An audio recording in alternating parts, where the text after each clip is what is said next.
ઉપલેટા ગુજરાત કિસાન સભા દ્વારા સરકાર દ્વારા અમેરિકા સાથેના મુક્ત વેપાર ડ્યુટી ફ્રી કપાસ આયાત કરવાનો પરિપત્ર પાછો ખેંચવા મામલતદારને આવેદન પાઠવ્યું।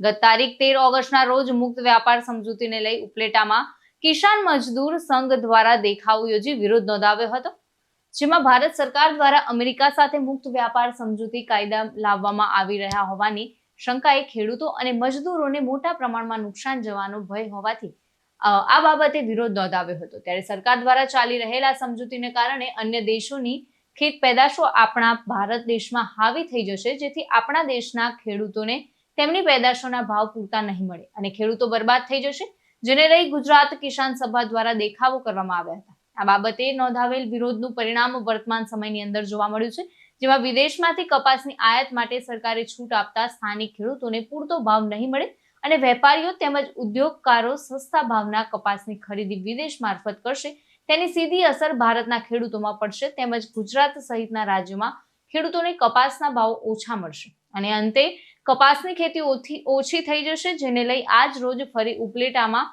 ગુજરાત કિસાન સભા દ્વારા મામલતદારને આવેદનપત્ર પાઠવી સરકાર દ્વારા જાહેર કરેલા ડ્યુટી ફ્રી કપાસ આયાતનો પરિપત્ર પાછો ખેંચવા રજૂઆત કરાઈ હતી। મારું નામ ડાયાભાઈ ગજેરા, ગુજરાત કિસાન સભાનો પ્રમુખ છું। કેન્દ્ર સરકારે તાજેતરમાં કપાસની આયાત ઉપરનો ટેરિફ અને એનો સેસ જે નાબૂદ કર્યો છે, તેને પરિણામે ખેડૂતોના અંદર બરબાદ થવાની એક ભીતિ ઊભી થઈ છે।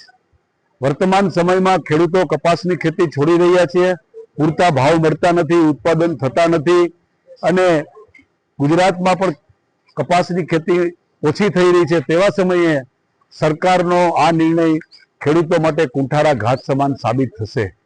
કેન્દ્ર સરકારે અમેરિકન સરકાર સાથે કરેલા જે કાંઈ વેપાર સમજોતા છે, સમજોતા અંતર્ગત વગર ટેક્સે આ દેશમાં વિદેશી કપાસ આવે તો દેશના ખેડૂતોના કપાસની હાલત કફોડી થાય અને ખેડૂતો બરબાદ થાય।